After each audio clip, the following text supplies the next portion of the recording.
to install one of these Chuck specials from Panzer Platform. You know, the voltmeter with the USB inside. This is a upgraded model. It has an actual power switch on it, so you can hook it up to full-time power if you want and then just turn it off with the switch, which is kind of nice. But just like buying real estate, location, location, location is everything. And with this being that deep, there really aren't that many places you can mount this without having to tear stuff out. So my first thought was just to put it in here, since this is an unused area on any of the Crown Vics that don't have the automatic climate controls. So basically those. If you have the automatic system, then there should be a sensor behind there that tells the system what the temperature is in the car, and obviously you can't just rip that out or your system wouldn't work.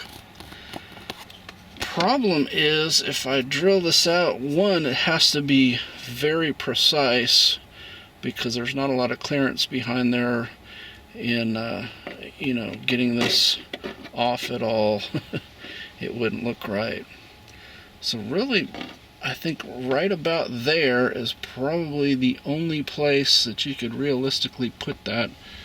Anywhere along here, with the exception of maybe back in here, but then as the driver you can't see it, and also not very convenient location for anybody to use, including you as the driver, because you have cables hanging down on your lap or whatever.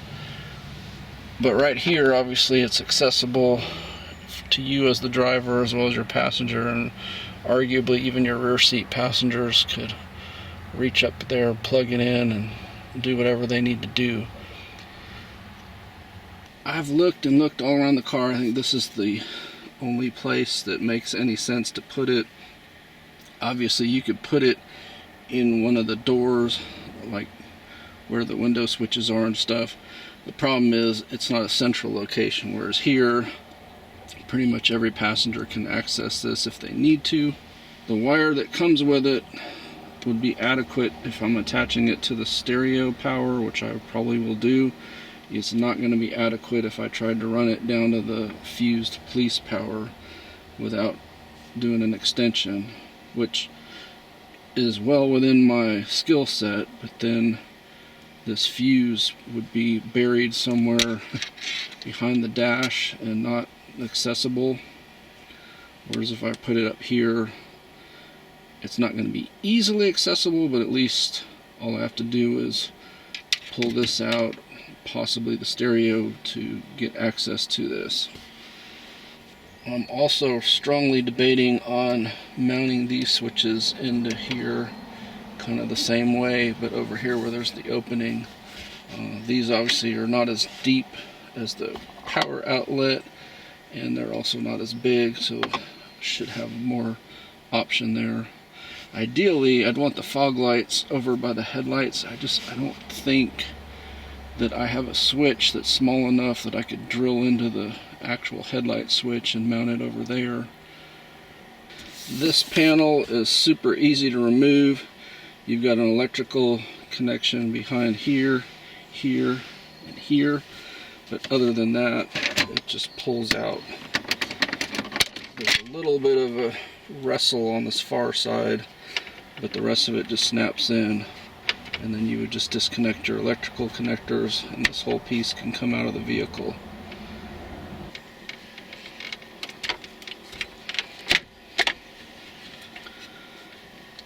And with the trim out of the way, you see what I was talking about. This can have plenty of clearance in here, but any lower than there, you're gonna have to cut or drill there, and arguably you can't go any higher. I mean, you might be able to drill that a little bit, but I don't think it'd be safe to go a whole lot higher there. So I think you really want it to be right in the center of there. The other alternative is, I'm pretty sure one of these wires is hot all the time, you might just use that for your power source, and then you'd have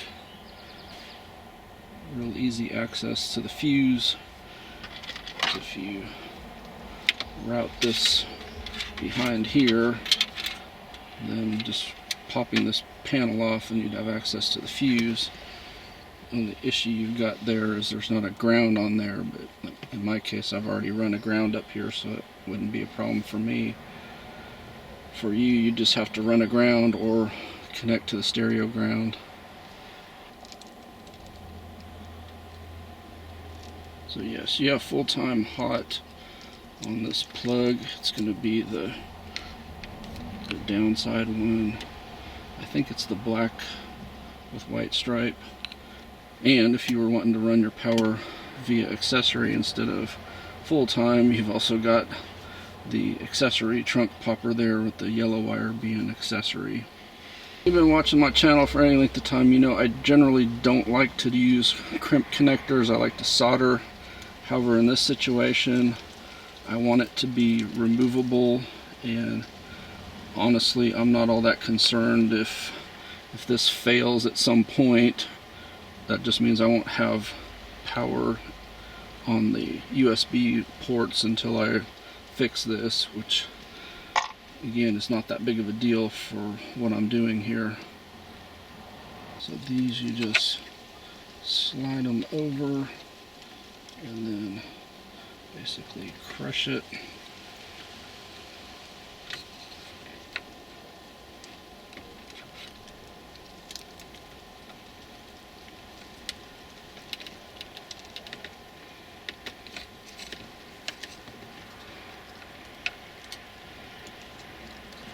And I laugh at them putting that on the end, because I've never seen a hot where you would screw it down to something. Obviously grounds all the time, you screw them down to ground, but if this touches a ground, you're going to have problems.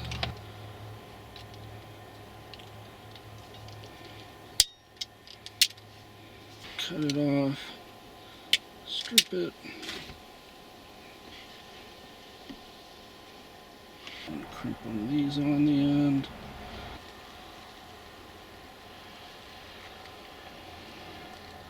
I'm going to give it the extra tight crimp there because I think this wire may be a little bit smaller than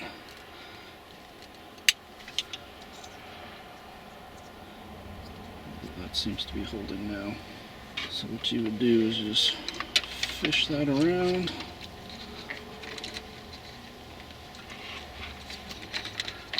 But as you see, it can work. And then that just plugs into there, just like any other crimp connector. Like I said, what I find is these things tend to not be very long lasting.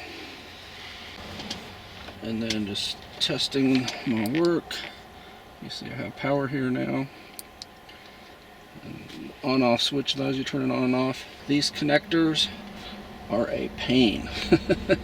So it's real easy to not get it centered perfectly in there or snapped all the way on. So you know, if you plug it in and you have no power, my first thought is checking there to make sure that's thoroughly seated in there and that the metal spade connector goes inside and makes a good connection.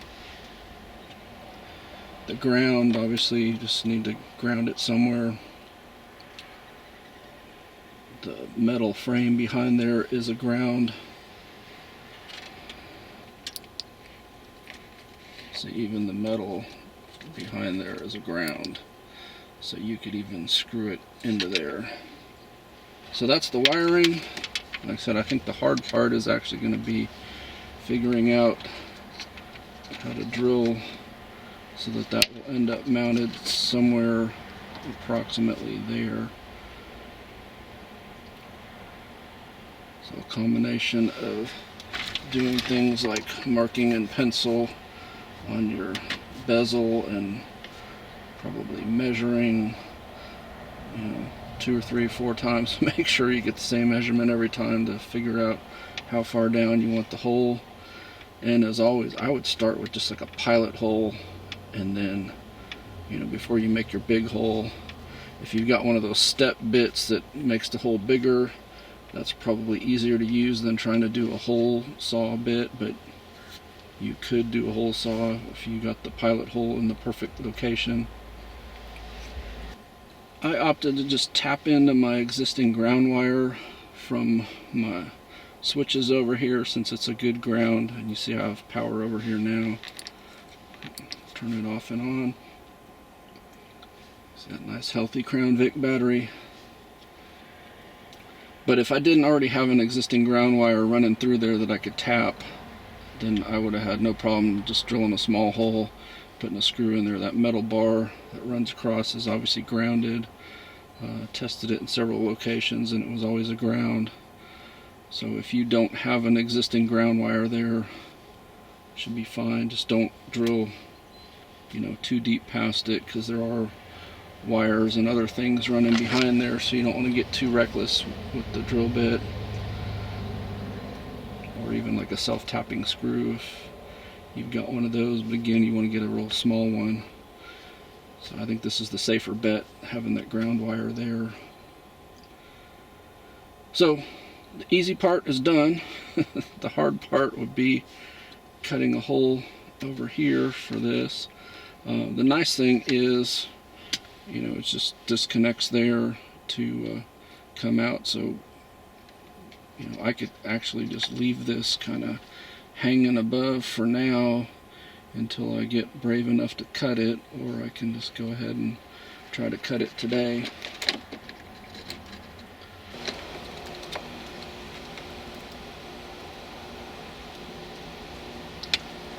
So you got about a 1/4 inch on the top there, and 2.5 at the very bottom there, which at 2.5 the top is at 1 inch. So you basically got about between a 1/4 inch to 1 inch from the top here to drill it, which you can see is going to put it smack dab in the middle of the top thing. You don't have room to put it on the bottom textured part. And while I was looking at this, I wonder if I could put my switches right there, because there's obviously clearance behind there, and there's a little lip there. I just don't know if those switches, if I could fit them both in there, that'd be ideal, because then I don't have to move a lot of wires, and they're just there looking kind of factory. So the way I measure the hole is going to have to be centered right in that crevice to make this application fit. It might be able to be slightly higher, but I don't know how well I can drill it. So I've made some pencil marks there. I'm going to do a pilot hole here.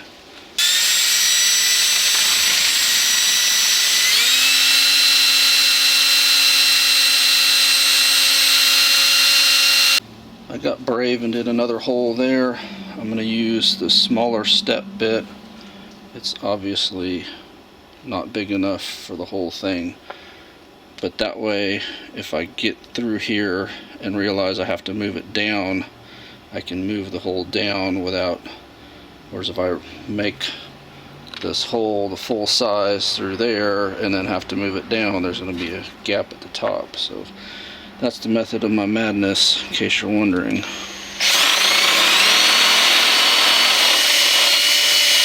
Once you're done drilling or Dremel tooling or whatever it is that you're using to get the hole, that's where I ended up putting it. Okay, with a little Dremel tool action, I got it where I can fit this around there now.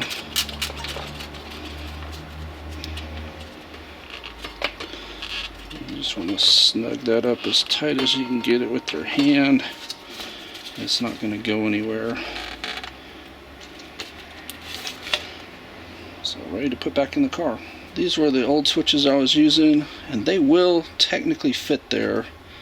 I could put one on each side, but obviously that's going to be pretty congested, particularly from the front view. I mean, you see it's basically like not really enough room to where they'd be crammed in there. Option B is to do some switches like this. Now these are, you know, press on and off switches, so they would mimic this, except that these stay on, whereas this is just a momentary switch. But I could put white for fog lights and R for record, as in turn on the camera system, whereas with these I just have to remember which is which. So I think I'm going to do these first for two reasons. One, if I don't like these, I can always just ream out the hole and install these, whereas if I put these in and don't like the way it looks or it comes out funky, I can't make the hole smaller and put these in. So I'm going to start with these, and we'll say goodbye to this thing that was hanging over here loose on the dash. I did some measurements to try to get these centered. They're probably not a way to get this perfect without some sort of laser system, but I think this is pretty close. So I'm drilling a pilot hole for each. So I'm going to do the step bit to about there and see where we're at.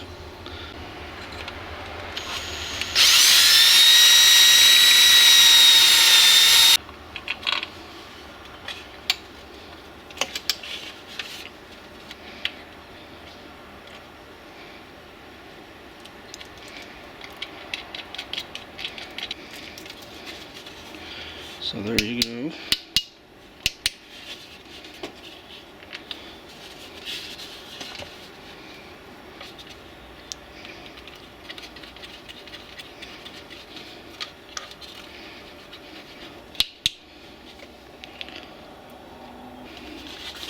So that should clear perfectly fine, just like the power did. Ready to put it back in the car. Ready to hook everything back up. It's a little more complicated when you are doing it with all these little switches.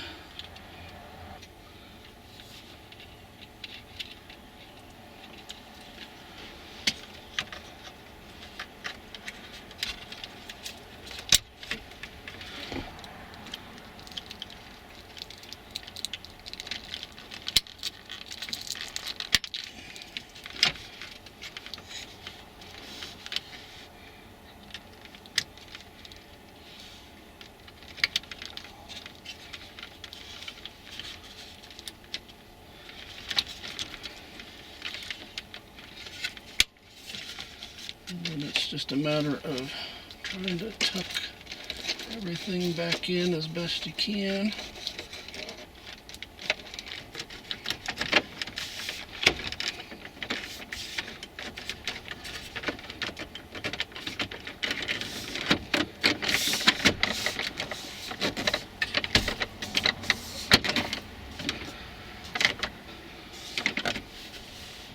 And so now I have fog lights and camera. You'll hear the camera kick on in a second. And off. And then I have my USB with the voltmeter on it.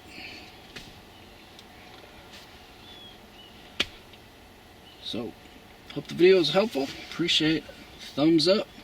Subscribe if you're not already subscribed, and please tell your friends about my channel. Thank you very much.